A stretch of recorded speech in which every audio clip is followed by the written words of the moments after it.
கிராமங்களில் பதுங்கியிருக்கும் குற்றவாளிகளை பிடிப்பதில் போலீஸ் மற்றும் புலனாய்வாளர்களுக்கு சிரமம். யாழில் போலீஸ் மாதிபர் தெரிவிப்பு. திருக்கோவில் ஆதார வைத்தியசாலை ஒரு வாரமாக வைத்திய சேவைகள் இடைநிறுத்தம். நோயாளிகள் சிரமம். எரிபொருட்களுக்கு மீண்டும் வரிசையில் நிற்க வேண்டிய நிலை, அமைச்சர் எச்சரிக்கை. வெடுக்கு நாரிமலை விவகாரத்துக்காக தமிழ் தேசிய மக்கள் முன்னணி பாராளுமன்றத்தை பகிஷ்கரிக்க தயார், கஜேந்திரன் அறிவிப்பு. வடக்கு கடற்பரப்பில் இந்திய கடற்தொழிலாளர்களை கண்காணிக்க புதிய திட்டம். வெடுக்கு நாரிமலை அராஜகத்துக்கு எதிராக போராட்டம், யாழ் பல்கலைக்கழக மாணவர்கள் அழைப்பு. தமிழ் மக்களின் பாரம்பரிய நிலத்தினை சிதைத்து அவற்றை சிங்கள பௌத்த அடையாளங்களால் உருமாற்றம் செய்து தமிழர் தாயகம் உரிமை கோரிக்கையை சிதைக்க முயற்சி. வெடுக்கு நாரி சம்பவங்கள் குறித்து பிரித்தானிய தமிழர் பேரவை. தொடர்பான விரிவான செய்திகள். குற்றச்செயல்களுடன் தொடர்பு பட்டவர், போதைப்பொருள் வியாபாரத்துடன் தொடர்பு பட்டவர், தேடப்படும் குற்றவாளிகள், தீவிரவாதிகள், பயங்கரவாதிகள் கிராமங்களில் பதுங்கியிருக்கலாம். அவ்வாறானவர்களை போலீசார் மற்றும் போலீஸ் புலனாய்வாளர்களால் கண்டுபிடிப்பது சிரமம் என தெரிவித்த போலீஸ் மாதிபர் தேசபந்து தென்னகோன், இவ்வாறான நிலையில் சமுதாய போலீஸ் குழுக்கள் போலீசாருக்கு உதவ வேண்டும் என தெரிவித்தார். யாழ்ப்பாணத்தில் உள்ள கிராம சேவையாளர் பிரிவுகளில் உருவாக்கப்பட்டுள்ள சமுதாய போலீஸ் குழுக்களுடன் பொதுமக்கள் பாதுகாப்பு அமைச்சர் டானலஸ், பொதுமக்கள் பாதுகாப்பு அமைச்சின் செயலாளர் பியானி குணத்திலகம் மற்றும் போலீஸ் மாதிபர் தேசப்பந்து தென்னகோன் உள்ளிட்டவர்கள் கலந்துரையாடும் விசேட நிகழ்வு யாழ்ப்பாணத்தில் நேற்று இடம்பெற்றது. இதன்போது போலீஸ் மாதிபர் தேசப்பந்து தென்னகோன் இதனை தெரிவித்துள்ளார். அம்பாறை திருக்கோவில் ஆதார வைத்தியசாலையின் வைத்தியர்கள் பணி பகிஷ்கரிப்பு காரணமாக கடந்த திங்கட்கிழமை முதல் எந்த ஒரு வைத்திய சேவைகளும் இடம்பெறாது இடைநிறுத்தப்பட்டுள்ளது. நோயாளிகள் அக்கரைப்பற்று ஆதார வைத்தியசாலைக்கு மாற்றப்பட்டுள்ளதுடன் திருக்கோவில் பிரதேச நோயாளிகள் மருத்துவ தேவைகளுக்காக அக்கரைப்பற்று ஆதார வைத்தியசாலைக்கு சென்று வருவதாக விசனம் தெரிவித்துள்ளதுடன் அரச வைத்திய சங்கத்தினர் நோயாளிகள் மீது கருணை கொண்டு மீண்டும் வைத்தியசாலையில் வைத்திய சேவைகளை ஆரம்பிக்குமாறு கோரிக்கை விடுத்துள்ளனர். இந்த சம்பவம் தொடர்பாக திருக்கோவில் ஆதார வைத்தியசாலையின் வைத்திய அத்தியகச்சர், வைத்தியசாலை அபிவிருத்தி குழுவினர் மற்றும் வைத்தியசாலையின் பாதுகாப்பு கடமையில் ஈடுபட்டுள்ள உத்தியோகத்தரிடம் வினவிய போது அவர்கள் இதனை உறுதிப்படுத்தினர். திருக்கோவிலில் பாடசாலை மாணவர் ஒருவர் உயிர் இழந்ததை தொடர்ந்து திருக்கோவில் ஆதார வைத்தியசாலை மருத்துவர்களின் அசமந்த போக்கே காரணம் என தெரிவித்து கடந்த திங்கட்கிழமை காலை 10 மணி முதல் 5 மணி வரை பிரதான வீதியினை மறித்து மாணவர்கள் பொதுமக்கள் ஆர்ப்பாட்டத்தில் ஈடுபட்டிருந்ததுடன் வைத்தியசாலையின் பெயர் பலகை மற்றும் வைத்தியசாலையின் கண்ணாடிகள் உடைக்கப்பட்டன. இதனைத் தொடர்ந்து வைத்தியர்கள் தமக்கு பாதுகாப்பு இல்லை என தெரிவித்து அவர்கள் தொடர்ந்து ஒரு வாரமாக பணி பகிஷ்கரிப்பில் ஈடுபட்டு வருவதுடன் இந்த சம்பவம் தொடர்பான மேலதிக விசாரணைகளை திருக்கோவில் போலீசார், திருக்கோவில் வலய கல்வி அலுவலகம் மற்றும் சுகாதாரத்துறையினர் பல்வேறு கோணங்களில் விசாரணைகளை முன்னெடுத்து வருகின்ற போதிலும் இன்று வரை திருக்கோவில் ஆதார வைத்தியசாலையில் எந்தவொரு பிரிவிலும் வைத்திய சேவைகள் இடம்பெறவில்லை. இதன் காரணமாக திருக்கோவில் பிரதேசத்தில் உள்ள சுமார் 30,000க்கும் மேற்பட்ட பொதுமக்கள் நம்பியுள்ள ஒரே ஒரு வைத்தியசாலை இதுவாகும். தற்போது வைத்தியசாலை இயங்காத நிலையில் வயோதிபர்கள், சிறுவர்கள், தொடர்ச்சியாக மருத்துவ சிகிச்சைகளை பெற வந்தவர்கள் என அனைவரும் மிகவும் சிரமத்துக்கு மத்தியில் பெரும் தொகை பணத்தை செலவு செய்து தொடர்ச்சியாக செல்ல முடியாதுள்ளதாக விசனம் தெரிவித்துள்ளனர். சபாநாயகர் மஹிந்த ஜப்பா அபிவிருத்தனுக்கு எதிரான தீர்மானங்கள் பற்றி எதிர்வரும் நாட்களில் ஜனாதிபதி தலைமையில் கலந்துரையாடல் ஒன்று முன்னெடுக்கப்பட உள்ளதாக வர்த்தக ராஜாங்க அமைச்சர் சதாசிவம் வியாழேந்திரன் தெரிவித்துள்ளார். மட்டக்களப்பில் நேற்று நடைபெற்ற நிகழ்வொன்றின் பின்னர் ஊடகங்களுக்கு கருத்து தெரிவிக்கையில் அவர் இதனை தெரிவித்துள்ளார். எதிர்க்கட்சியினர் தற்போது உள்ள அரசியல் சூழலை பயன்படுத்தி தமது இருப்பினை தக்க வைப்பதற்காக பாராளுமன்ற தேர்தலை முதலில் நடாத்த வேண்டும் என எதிர்பார்க்கின்றனர். ஆளும் கட்சிக்குள்ளிருந்து சிறு பிரிவினர் பாராளுமன்ற தேர்தலை தான் வைக்க வேண்டும் என்று வலியுறுத்தி வருகின்றனர். இவர்களுக்கு எதிராக கணக்காய்வு அறிக்கைகள் முன்னெடுக்கப்பட வேண்டும். இவர்கள் பணப்புலத்தை வைத்து வென்றுவிடலாம் என நினைக்கின்றனர் என தெரிவித்துள்ளார். ஜனாதிபதி தேர்தலில் தேசிய தலைவராக ரணில் விக்ரமசிங்கே போட்டியிடுவார். மக்கள் அவருக்கு ஆதரவளிக்காவிட்டால் எரிபொருட்களுக்கு மீண்டும் வரிசையில் இருக்க வேண்டிய நிலை ஏற்பட்டேயாகும் என ஐக்கிய தேசிய கட்சியின் பாராளுமன்ற உறுப்பினர் வஜிர அபிவர்த்தன எச்சரிக்கை விடுத்துள்ளார். கொழும்பில் இடம்பெற்ற நிகழ்வொன்றின் பின்னர் ஊடகங்களுக்கு கருத்து தெரிவிக்கையில் அவர் இதனை தெரிவித்துள்ளார். இது தொடர்பில் மேலும் தெரிவிக்கையில் அரசியலமைப்பின் பிரகாரம் ஜனாதிபதி தேர்தலே இடம்பெறும். அதன் பிரகாரம் இந்த வருடம் அக்டோபர் செப்டம்பர் மாதத்துக்குள் தேர்தல் இடம்பெறும்.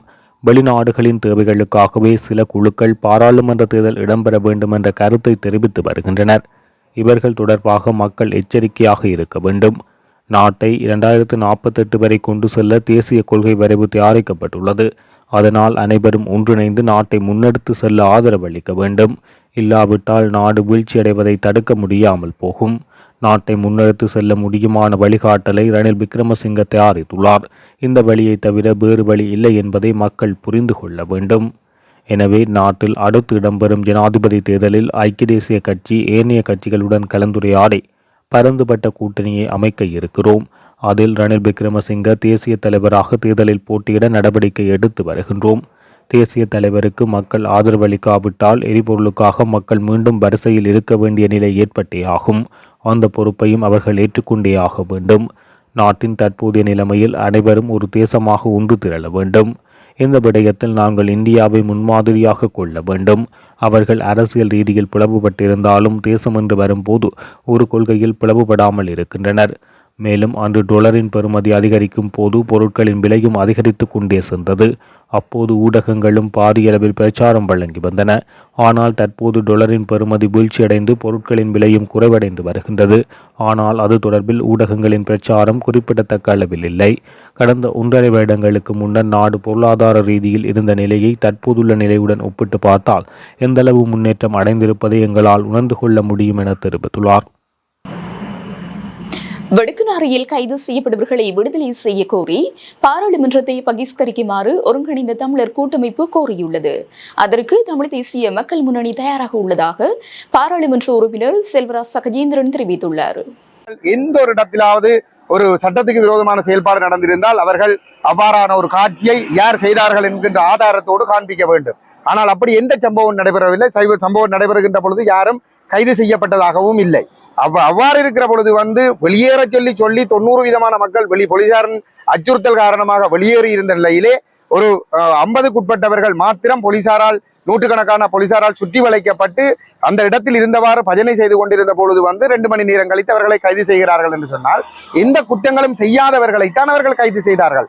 6 மணி வரை அங்கே நீங்கள் நிற்கலாம், வழிபடலாம் என்று போலீசார் தான் அனுமதித்திருந்தார்கள். அவ்வாறு அவர்களுடைய அனுமதியோடு அங்கே நின்று அந்த வழிபாட்டுக்காக காத்திருந்தவர்களை 6 மணிக்கு பிறகு வெளியேற வேண்டும் என்று சொல்லி அவர்களை சுற்றி வளைத்துக் கொண்டு இருந்த நிலையிலே கைது செய்துவிட்டு சேதப்படுத்தினார்கள் என்று சொல்வது இலங்கை போலீஸ் திணைக்களமும் ஒட்டுமொத்தமான போலீஸ் திணைக்களமும் ஸ்ரீலங்கா அரசினுடைய தொல்பொருள் திணைக்களமும் கூட்டிணைந்து இந்த தமிழர்களுக்கு எதிராக செய்கின்ற ஒரு சதி, ஒரு திட்டமிட்ட ஒரு ஒடுக்குமுறை. இதை எங்களுடைய மக்கள் புரிந்து கொள்ள வேண்டும். இங்கே நாங்கள் இதற்கு எதிராக ஒட்டுமொத்த தேசமும் கிளர்ந்தெழ வேண்டும். இல்லை என்று சொல்லி சொன்னால் இந்த ஒரு அங்குல நிலம் கூட தமிழர்களுக்கு சொந்தமானதாக இருக்க போவதில்லை. ஆகவே இந்த விடயத்தில் அனைவரும் புரிந்து கொண்டு இவர்களுடைய விடுதலைக்காக ஒட்டுமொத்த தமிழ் சமூகமும் குரல் கொடுக்க வேண்டும். நேற்றைய தினம் இங்கே விடுதலைக்காக ஒரு போராட்டம் நடைபெற்றுக் கொண்டிருக்கின்ற பொழுது இந்த சைவ அமைப்புகளை சேர்ந்த பலர் இந்த ஒரு அப்பட்டமான பொய்க்குற்றச்சாட்டை சுமத்தி அப்பாவிகளை சிறையில் அடைத்த, அதுவும் ஒரு ஆதிலிங்கேஸ்வரர் ஆலயத்திற்குள் சப்பாத்துக்களால் நுழைந்து இந்த வன்முறைகளை செய்வதற்கு கட்டளையிட்ட போலீஸ்மா அதிபருக்கு ஆளாத்தி எடுப்பதற்காக இந்த சைவ சமய அமைப்புகள் கலந்து கொண்டது என்பது இந்த இனத்தினுடைய ஒரு சாபக்கேடாகவே நான் இதை பார்க்கின்றேன். உண்மையிலே இவர்களுக்கு ஒரு மனச்சாட்சி இருந்திருந்தால் இந்த அடிமைத்தனமான செயல்பாட்டை செய்திருக்க கூடாது. அந்த மனிதரை, அந்த போலீஸ்மா அதிபரை பொய்க்குற்றச்சாட்டுகளை சுமத்தி ஒரு ஆலயத்திற்குள் சப்பாத்து கால்களோடு நுழைந்து அங்கே அந்த ஆலயத்தை அவமதித்து பூசாரியை நாய் போன்று கட்டி இழுத்து வந்த அந்த போலீசாருக்கு கட்டளையிட்ட அந்த போலீஸ்மா அதிபரை திருப்பி அனுப்பி இருக்க வேண்டும். அவருக்கு தங்களுடைய எதிர்ப்பை வெளிப்படுத்தி இருக்க வேண்டும். ஆனால் வெட்கங்கட்ட விதமாக பொன்னாடைகளை போர்த்தி தங்களுடைய அடிமைத்தனத்தை வெளிப்படுத்தி இருப்பது என்பது இந்த இனத்தினுடைய அழிவுக்கான ஒரு ஆரம்பமாகவே அமைந்திருக்கிறது. ஆகவே எதிர்காலத்திலும் இவ்வாறான செயல்பாடுகளை இவர்கள் செய்யக்கூடாது. இந்த அடிமைத்தனத்திலிருந்து இவர்கள் வெளிவர வேண்டும். இந்த சட்டவிரோதமான மிதிகத்தனமான செயல்பாட்டை செய்த இந்த போலீஸ் துறைக்கு எதிராக இவர்கள் தங்களுடைய எதிர்ப்புகளை வெளிப்படுத்த முன்வர வேண்டும் என்று இந்த இடத்திலே கேட்டுக்கொள்ள விரும்புகிறேன். வடக்குநாரி விடயம் தொடர்பாக ஜனாதிபதியை சந்திக்க இருப்பதாக நேற்றைய தினம் கூடி முடிவெடுத்திருக்கிறார்கள். இது தொடர்பில் உங்களுடைய நிலைப்பாடு எப்படி? எங்களை பொறுத்தவரையிலே இது ஒரு சட்டவிரோதமாக தமிழர்களுக்கு எதிராக திட்டமிட்டு புதிதாக உருவாக்கப்படுகின்ற பிரச்சனை. 100% பொய்க்குற்றச்சாட்டுகள் சுமத்தப்பட்டுத்தான் இந்த கைது நடைபெற்றிருக்கிறது, இந்த சிறை வைப்பு நடைபெற்றிருக்கிறது. இவர்களுடைய மீதான வழக்குகள் வாபஸ் பெறப்பட்டு விடுதலை செய்யப்பட வேண்டும் என்பது எங்களுடைய நிலைப்பாடு. நாங்கள் இங்கே ஒருங்கிணைந்த தமிழர் கட்டமைப்பு என்கின்ற ஒரு அமைப்பு ஒரு பாராளுமன்றத்தை பகிஷ்கரிக்க வேண்டும் என்ற ஒரு கோரிக்கையை முன்வைத்திருக்கிறார்கள். அந்த கோரிக்கைக்கு எங்களுடைய கட்சித் தலைவர் கஜேந்திரகுமார் பொன்னம்பலம் எங்களுடைய கட்சிக்குள் மேற்கொண்ட கலந்துரையாடலின் அடிப்படையிலே நாங்கள் அதற்கு முழுமையான ஆதரவு வழங்குவதென்று நாங்கள் முடிவெடுத்திருக்கிறோம். அந்த ஒருங்கிணைந்த தமிழர் கட்டமைப்பு தான் நேற்று முன்தினம் வவுனியா நெடுங்கணியில் ஒரு போராட்டத்துக்கு அழைப்பு கொடுத்திருந்தார்கள். அதற்கும் நாங்கள் எங்களுடைய ஆதரவை தெரிவித்து நாங்கள் கலந்து கொண்டிருந்தோம். அவர்கள் இப்பொழுது ஒரு முழுமையான ஒரு புறக்கணிப்பு ஒன்றை கோரியிருக்கின்றார்கள். அதையும் நாங்கள் செய்வதற்கு தயாராக இருக்கிறோம். ஆனால் நாங்கள் அவர்களிடம் ஒரு கோரிக்கை ஒன்றை விடுத்திருக்கிறோம். என்னவென்று சொன்னால், எங்களுடைய தலைவர் அவர்களோடு பேச சொல்லி சொன்ன அடிப்படையிலே நான் ஆறு திருமுருகன் ஐயாவோடும் மற்றும் தவத்திரு அகத்தியர் அடிகளாரோடும் தொடர்பு கொண்டு நான் விடயத்தை நாங்கள் இதுக்கு பூரண உங்களுடைய முடிவுக்கு நாங்கள் ஒத்துழைப்பதற்கு தயாராக இருக்கிறோம் என்ற விடயத்தை நான் தெளிவுபடுத்தி இருக்கிறேன். அதே நேரத்திலே 19ஆம் 20ஆம் தேதிகளில் நாடாளுமன்றத்தில் ஒரு நியாயமற்று செயல்படுகின்ற சபாநாயகருக்கு எதிராக ஒரு நம்பிக்கையில்லா தீர்மானம் விவாதத்திற்கு வருகிறது. 20ஆம் தேதி வாக்கெடுப்பும் நடைபெற இருக்கிறது. அதில் நாங்கள் இந்த பகிஷ்கரிப்புக்கு நாங்கள் கட்டுப்பட்டு நாங்கள் போகாமல் இருக்கிற பொழுது அந்த விவாதத்திலே கலந்து கொள்ள முடியாத நிலைமை ஒன்று ஏற்படும், எதிர்த்து வாக்களிக்க முடியாத நிலைமை ஒன்று ஏற்படும். ஆகவே அதை இந்த அழைப்பு விடுத்த இந்த கட்டமைப்பு மக்களுக்கு தெளிவுபடுத்த வேண்டும். இந்த கட்டமைப்பினுடைய வேண்டுகோளின் அடிப்படையிலே நாங்கள் அதிலே கலந்து கொள்ளாமல் இருக்கிறோம் என்ற விடயத்தை தெளிவுபடுத்த வேண்டும் என்பதை நாங்கள் சொல்லியிருக்கிறோம். ஆனால் அதற்கப்பாலே ஜனாதிபதியை பல்வேறுபட்ட இன அழிப்பிலிருந்து இலங்கையை பாதுகாப்பதற்கு அல்லது இந்த பொருளாதார வீழ்ச்சியிலிருந்து வீழ்ந்திருக்கிற இலங்கைக்கு முண்டு கொடுத்து IMF-இடமிருந்து உதவிகளை பெற்றுக் கொடுப்பதற்கு பல்வேறுபட்ட சந்தர்ப்பங்களிலே பேச்சுவார்த்தை என்ற போர்வையிலே சந்தித்து அரசுக்கு முண்டு கொடுத்த தரப்புகள் இவர்களுடைய விவகாரம் தொடர்பாக சந்தித்து பேசி அவர்களுடைய விடுதலையை உறுதிப்படுத்த முடியுமா இருந்தால் அதற்கு நாங்கள் ஒருபொழுதும் இடையூறு அல்ல. ஆனால் எங்களை பொறுத்தவரையிலே இந்த இவர்களுடைய கைது நியாயமற்றது என்பதையும் அவர்கள் விடுவிக்கப்பட வேண்டும் என்பது தொடர்பாக நாங்கள் நாடாளுமன்றத்தில் குரல் எடுப்பதற்கு நாங்கள் தயாராக இருக்கிறோம். தொடர்ந்து நாங்கள் மக்களோடு நின்று இந்த சைவ அமைப்புகள் கூட்டிணைந்து ஒருங்கிணைந்த தமிழர் கட்டமைப்பு என்ற அடிப்படையில் முன்னெடுக்கின்ற அந்த காரியங்களோடு நாங்கள் ஒத்துழைப்பதற்கு நாங்கள் தயாராக இருக்கிறோம். இந்த விடுதலைக்காக யார் எடுக்கின்ற முயற்சிகளுக்கும் நாங்கள் இடையூறு அல்ல. நாங்கள் எங்களால் முடிந்த முயற்சிகளை நாங்கள் இந்த கட்டமைப்போடு சேர்ந்து முன்னெடுப்போம். மற்றவர்கள் தங்களால் முடிந்த முயற்சிகளை செய்யட்டும். அதில் எங்களுக்கு எந்த விதமான ஆட்சேபனைகளும் கிடையாது. உயிர்த்த ஞாயிறு தற்கொலை தாக்குதல்கள் குறித்த 1500 பக்கங்கள் எமக்கு வழங்கப்படவில்லை என கொழும்பு பேராயர் கர்தினால் மெல்கம் ரஞ்சித் ஆண்டகை குற்றம் சுமத்தியுள்ளார். உயிர்த்த ஞாயிறு தாக்குதல் குறித்த அறிக்கையை அரசாங்கம் வழங்கிய போதிலும் அதன் முழுமையான அறிக்கை வழங்கப்படவில்லை என அவர் சுட்டிக்காட்டியுள்ளார். அந்த அறிக்கை குறித்த 6 இருவட்டுக்கள் தமக்கு கிடைக்கப்பெற்றுள்ளதாக தெரிவித்துள்ளார். 70,000 பக்கங்களை கொண்ட அறிக்கையில் சுமார் 1500 பக்கங்கள் தமக்கு கிடைக்கவில்லை என அவர் தெரிவித்துள்ளார். இந்த தாக்குதலின் பிரதான சூத்திரதாரி சஹ்ரான் காசிமின் மனைவியான ஹாடியா மற்றும் தாக்குதல்தாரிகளுடன் நெருங்கி பழகிய சரா யஸ்மின் என்ற பிரதான சாட்சியாளர்களின் சாட்சி அறிக்கைகள் வழங்கப்படவில்லை என அவர் தெரிவித்துள்ளார். விசாரணைகள் 99% முடிவடைந்துள்ளதாக அரசாங்கம் கூறிய போதிலும் அதில் உண்மையில்லை என அவர் சுட்டிக்காட்டியுள்ளார். சஹ்ரான் பற்றி தெரிந்திருந்த 23 முஸ்லிம்களுக்கு எதிராக வழக்கு தொடர்ந்து அனைத்து குற்றச்சாட்டுகளையும் அவர்கள் மீது சுமத்த முயற்சிக்கப்படுவதாக கர்தினால் மெல்கம் ரஞ்சித் ஆண்டகை தெரிவித்துள்ளார். இலங்கையின் வடக்கு கடற்பரப்பில் இந்திய கடற்றொழிலாளர்கள் அடிக்கடி சட்டவிரோத கடற்றொழில் ஈடுபடுவதை கண்காணிப்பதற்காக கடல் காவலர்கள் எனப்படும் குடியில் தன்னார்வ படையை நிறுவுவதற்கான அமைச்சரவை பத்திரத்தை கடற்றொழில் அமைச்சகம் சமர்ப்பித்துள்ளது. வடமாகாண கடற்தொழிலாளர்களின் வலைகளை அழிப்பதற்காக இந்திய கடற்தொழிலாளர்கள் நாட்டு கடற்பரப்புக்குள் பிரவேசிப்பதை தடுப்பதற்காக அமைச்சரவையின் ஒப்புதலுக்கு இந்த பத்திரத்தை சமர்ப்பித்துள்ளதாக அமைச்சர் டக்ளஸ் தேவானந்தா தெரிவித்துள்ளார். இந்திய கடற்தொழிலாளர்கள் இலங்கை கடற்பரப்புக்குள் வருவதை தடுப்பதற்கான கடற்படையின் தற்போதைய முயற்சிக்கு கண்காணித்து உதவுவதற்கே இந்த கடல் காவலர்கள் திட்டம் கொண்டு வரப்படுவதாக அவர் குறிப்பிட்டுள்ளார். வடமாகாண கடற்தொழிலாளர் சங்கங்கள் ஊடாக அந்த சமூகத்தைச் சேர்ந்தவர்கள் தன்னார்வ படையில் சேர்த்துக் கொள்ளப்படுவார்கள் என அமைச்சர் தெரிவித்துள்ளார். இந்திய இழுவை படகுகள் தற்காலத்தில் இலங்கையின் கடல் எல்லைக்குள் அதிக எண்ணிக்கையிலும் பாரிய கடற்தொழில் படகுகளின் அடிக்கடி நுழைவை தடுப்பதற்காகவும் உள்ளூர் கடற்தொழிலாளர்களின் ஒட்டுமொத்த வாழ்வாதாரத்தை இது பாதிக்கின்றது. குறைந்தபட்சம் 500 இந்திய அடிமட்ட இழுவை படகுகள் இலங்கை கடல் எல்லைக்குள் நுழைகின்றன. ஒவ்வொரு படகும் 1000 கிலோ மீன்கள் மற்றும் இறால்களை பிடிக்கின்றன என்றும் அமைச்சரவை குறிப்பாணையில் குறிப்பிடப்பட்டுள்ளது. இந்த சட்டவிரோத இழுவை படகு மூலம் இலங்கைக்கு நாளாந்தம் சுமார் 350 மில்லியன் ரூபாய் இழப்பு ஏற்படுகிறது. வாரத்தில் குறைந்தது 3 நாட்களுக்கு சராசரியாக 900 இந்திய இழுவை படகுகள் வடக்கு கடற்பகுதிக்குள் நுழைகின்றன என அமைச்சரவை குறிப்பீட்டில் குறிப்பிடப்பட்டுள்ளது. இதேவேளை இந்த ஆண்டு இதுவரை மொத்தம் 16 இந்திய வேட்டையாடும் இழுவை படகுகளுடன் 125 இந்திய கடற்தொழிலாளர்கள் கைது செய்யப்பட்டுள்ளதாக இலங்கை கடற்படை தெரிவித்துள்ளது. தமிழர்களின் வரலாற்று இடங்கள் தொல்பொருள் என்ற போர்வையில் சூறையாடப்பட்டு வருவதாக கிழக்கிலங்கை இந்து குருமார் ஒன்றியம் தெரிவித்துள்ளது. மட்டு ஊடக அமைப்பில் நேற்று இடம்பெற்ற ஊடகவியலாளர் சந்திப்பிலேயே அவர்கள் இதனை கூறியுள்ளனர். எங்களுடைய வரலாற்று பெருமை வாய்ந்த வெடுக்குநாரி குருந்தூர் மலை ஆதிசிவன் ஆலயத்திலே அண்மையிலே நடைபெற்ற மிகவும் மிலேச்சத்தனமானதும் மிருகத்தனமான கீழ்த்தரமான ஒரு செயல்பாடானது கடந்த இந்துக்களினுடைய சைவர்களினுடைய மிக புனிதமான நாளாகிய மகா சிவராத்திரி விரதத்தை அனுஷ்டிக்கும் முகமாக நீதிமன்ற கட்டளையின் பேரில் வழிபாடு ஏற்றுவதற்காக அங்கே குழுமியிருந்த எமது பொதுமக்கள் அடியார்கள் அங்கே பூஜை செய்வதற்காக சென்ற குருக்கள் மற்றும் அத்தினத்திலே அங்கே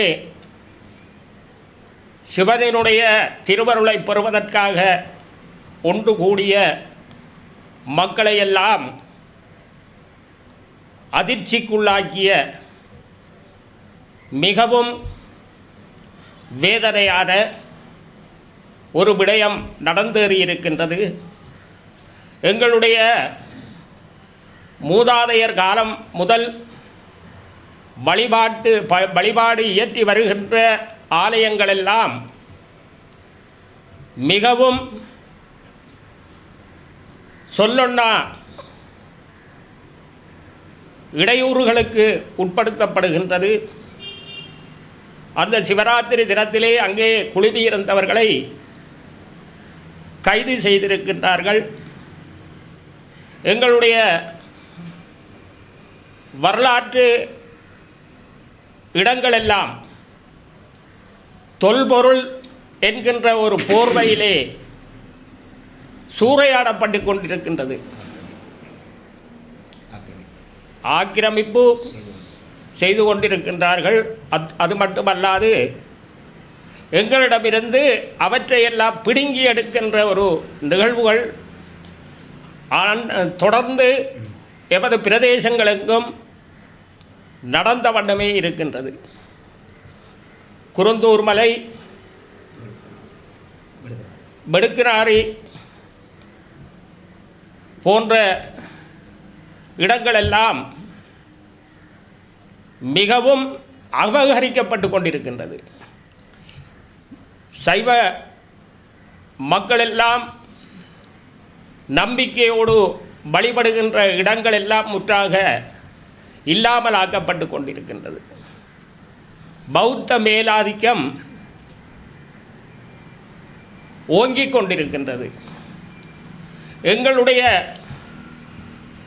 தமிழ் அரசியல்வாதிகள் இன்றும் பாராளுமன்றத்திலே இருந்து கொண்டுதான் இருக்கின்றார்கள். எங்களை பற்றி அவர்கள் சிந்திப்பதாக தெரியவில்லை. உடனடியாக இதற்கு ஒரு தீர்வை பெற வேண்டிய ஒரு கட்டாயம் எமது வடகிழக்கிலே உள்ள மக்களுக்கு இருக்கின்றது.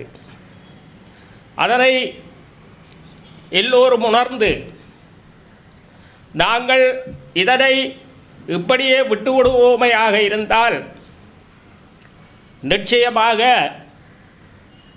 எங்களுக்கு எதுவும் இல்லாத ஒரு நிலை தோன்றும் என்பதில் எந்தவிதமான சந்தேகமும் இல்லை. இவை அனைத்திற்கும் நாங்கள் எல்லோரும் ஒற்றுமையாக செயல்பட்டு எமது பாரம்பரியமான பண்பாடுகள், புனித ஸ்தலங்கள் போன்றவற்றை நாங்கள் பாதுகாக்க ஒன்றுபட வேண்டும் என்றுதான் இந்த ஊடக சந்திப்பை நாங்கள் ஏற்படுத்தி இருக்கின்றோம். அது மட்டுமல்லாது வடகிழக்கிலே வாழுகின்ற மக்கள் ஒன்றை உணர்ந்து கொள்ள வேண்டும். எமது நாட்டிலே, எமது வடகிழக்கு பிரதேசத்திலே ஆரம்ப காலத்திலே கட்சிகளெல்லாம் ஒருமித்து நின்று பலமாக நாங்கள் இருந்தோம். தற்போது கட்சிகளெல்லாம் வேறு வேறாகி சின்னாபின்னமாகி எமது மக்களை தங்களுடைய சுயலாபத்திற்காக பயன்படுத்துகின்ற ஒரு நிலைமையே தற்போது. அரசியல் கட்சிகளுக்கு தேர்தல் பிரச்சாரங்களுக்காக தனியார் பேருந்துகள் வழங்கப்பட்டாலும் பேருந்துகளில் ஸ்டிக்கர்கள் அல்லது சுவரொட்டிகள் ஒட்ட அனுமதிக்கப்படாது என இலங்கை தனியார் பேருந்து உரிமையாளர்கள் சங்கத்தின் தலைவர் கிமினோ விஜயரத்ன தெரிவித்துள்ளார். தேர்தல் பிரச்சாரத்துக்காக பேருந்துகளை வாடகைக்கு எடுக்கும் வேட்பாளர் அல்லது அரசியல் கட்சிகள் அதன் முழு பொறுப்பை ஏற்க வேண்டும் என ஊடகங்களுக்கு தெரிவித்துள்ளார். பேருந்துகளில் ஸ்டிக்கர்கள் மற்றும் போஸ்டர்கள் ஒட்டுவதால் அதன் பெயிண்ட் மற்றும் உலோகம் சேதமடையும். முந்தைய தேர்தல்களின் போது எங்கள் பேருந்துகள் தேர்தல் பிரச்சாரங்களுக்கு வாடகைக்கு வழங்கப்பட்டன. எவ்வாறாயினும் அறக்கலைய காலத்தில் தனியார் பேருந்துகளுக்கு ஏற்படுத்தப்பட்ட சேதங்கள் இன்னும் சரி செய்யப்படவில்லை என தெரிவித்துள்ளார். தமிழர் தாயகத்தில் தொல்லியல் என்ற போர்வையிலான பண்பாட்டு அழிப்பையும் சிங்கள பௌத்த மயமாக்களையும் உடன் நிறுத்துமாறு கோரியும் வடக்குநாரிமலை ஆலயத்தில் நெடுங்கணி போலீசாரால் திட்டமிட்டு கைது செய்யப்பட்டோரை உடன் விடுதலை செய்யுமாறு வலியுறுத்தியும் நாளைய தினம் யாழ்ப்பாண பல்கலைக்கழக முன்றலில் கவனஈர்ப்பு போராட்டம் ஒன்று இடம்பெற உள்ளது. யாழ் பல்கலைக்கழக மாணவர் ஒன்றியத்தின் ஏற்பாட்டில் இந்த கவனஈர்ப்பு போராட்டம் முன்னெடுக்கப்பட்டுள்ளது. தமிழர் தாயகம் மீதான திட்டமிட்ட தொல்லியல் ஆக்கிரமிப்புகளுக்கு எதிராக யாழ்ப்பாண பல்கலைக்கழக சமூகமாக அணிதிரள்வோம் என மாணவர் ஒன்றியம் அழைப்பு விடுத்துள்ளமை குறிப்பிடத்தக்கது. இத்துடன் ஜெஃப்னக்லரியின் மதிய நேர பிரதான செய்திகள் நிறைவடைகின்றன. மேலதிக செய்திகளை அறிந்து கொள்ள www.jeffnaclery.lk என்ற இணையதளத்தின் ஊடாக இணைந்து கொள்ளுங்கள்.